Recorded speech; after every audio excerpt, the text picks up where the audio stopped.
ni dubbatanis naman dubbiftu ni callisaninis naman callisiistu gaddaa fi gidiraa mooraa Oromoo guutti qe'ee guutoota kaleessaa arragantuun keessa baay'atte qe'ee ibidda dhalchaa turte arra daaraa dhalche tanaaf Oromoonni salaalee dhuman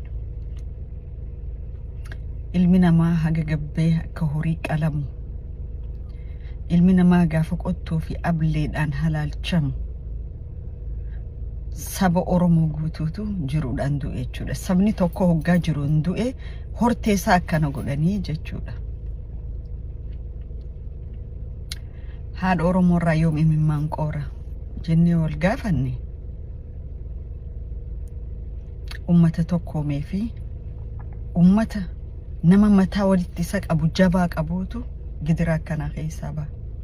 Ummata namuu akka sangaatti qalee bakka afuritti foonsa adda hiratee tattaa'u miti. Ummanni Oromoo haga sagalee takkaan dhaabbatutti haga waan barbaadu tokko lafa kaayyatutti haga namni jabaan mataa wali qabu tokko hin jirretti saba kana hadeemuutu itti taphate jechuudha. Abbaan fedhe gabbaasee ilmaansaa akka horii qalataa jechuudha. Hedduu nama gaddisiisa, onnee nama cabsa. Imimmaan haadha Oromoo akkuma itti fufee jira.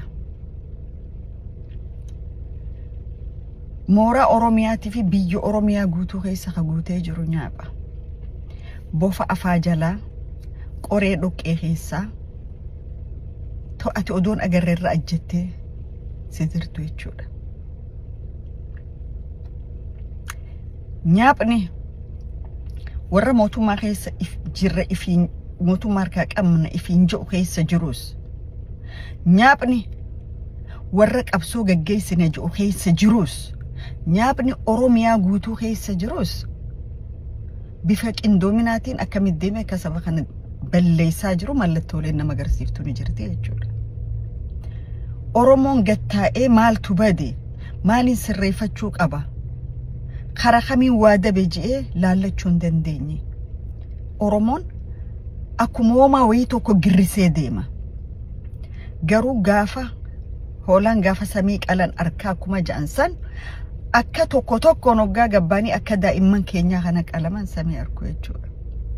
Eenyuun naan deema eenyu jalaan deema maalifiin deema maaliin arkachuu deema eessa naan gahuu deema. Arra qalmaanni ilmaan Oromoo sadeen kun ableen qalaman warra gariitiif madda galii guddaadha tahaa jechuudha. Silaa kanan gootanii kun hin ta'u silaa akkas nu gootanii kun hin ta'u jedhan Oromoon waan isin hin godhin hin qabu waan isiniif hin godhin isin qabu. Garuu sareen wal nyaattu waraabessa walirraan dhorkitu jedha Oromoon.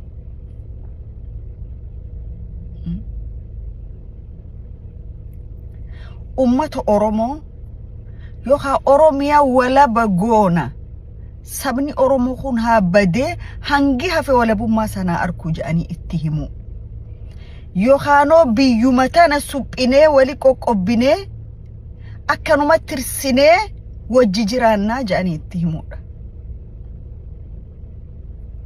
Ummata Oromoo gatiin taane kafalchiisuun rakkoodha.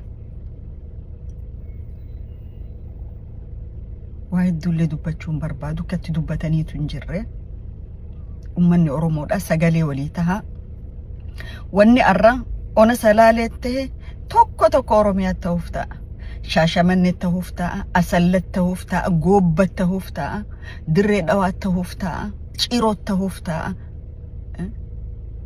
Goree keessa ta'uuf ta'a, Finfinnee maasilii ta'uu danda'a. Maaliif saba if dagateedha Oromoon. Kaan Finfinnee keessa dhiichisa quufee nothing happen wanni ta'e hin jiru isa biratti. Garuu qomoo isaa dhumaa jira, lammii isaa dhumaa jira. Dhiiga isaa akka bishaanii dhangala'aa jira. Waan nyaamni ganama galgala social media kanarra mari'atu ni agarra. Oromoon arruma jiraatee yoo du'e dhimma isaatii miti saba biraatiif. Garuu gootottan kaleessaa an fakkii ta'ee dabree sabni xiyya wahii taabahuu jeeti. hagayom dhumatiin oromoo itti fufa hagayom dhiini oromoo akka bishaanii dhangala'ama hagayom oromoo nama mataa isa wali qabu dhaba khaati xiqqooyi beeka xiqqoo akka hayyummaa qabattee if dura sila fakkii saba kanaaf taa'ettee laaltu belleeysi caccabsi dhuunfadhu jilbiiffachiis if jala bulchi jagana magalgala social media kanarratti kacabsitu diina malee lammiidhaa miti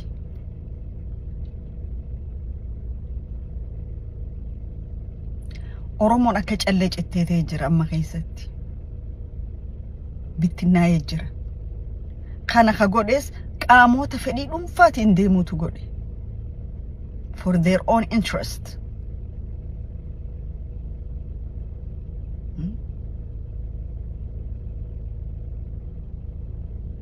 mee warri ustaniituma girristanii hooy jettan dhaabbadhaa ifeega dubbii mi'ooytuu dhufanii si dubbataniif waan gaarii si hojjechuu jiranii miti arra barreeffama tokko niin arga sulula abbaayatirra maaltu ta'e qaamni oromoodhaa wajjin hin dhaabbanne yeroo arraa qaamni faannoon dimokraataa waadha jiru qaamni faannoo miti hajoollee tan akkana godhee qaaman beekamne jiru diina oromooti faannoo warri yettan akka oromoo balleessuuf deeman labsatanii godhaa jiran dhoysaniiti miti arra maaltu ja'amaa jira faannoon hujii nu garsiiste oromiyaa cufa keessa faannoon jirtu keessaan wal jaaruu qabnaa jaan ati garuu ganamaa galgala ka dhufeessi haasaa'u dhandhacha hidda dhaloota faannoo ka qabsaa'ota oromoo wal nyaachisaa jiru jechuudha oromoon haga dhugaan dubbannetti haga dhugaarran dhaabbannetti haga bakka dhugaa hin dhaabbannetti ati gafa zalam taate hafta gaafa inni kiisha guuttatee kutee miliyoona irratti bar abaluun kun bara akkana akkasina godheetta ummata mana rooba bara dhufuuf mana jaarrachuu hin dandeenye rooba dabreef taa'ee booyuudha oromoon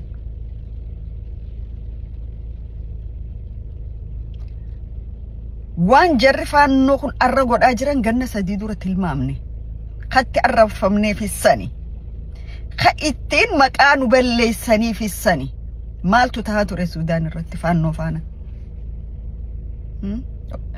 faannoon dimokraatoyti maal godhaa baate oromoo hiddaatu dhiiga malee dhandhachi hin dhiigu abadan dhandhachi horte meeqaan yoo si keessa dhalateehu hin dhiigu siif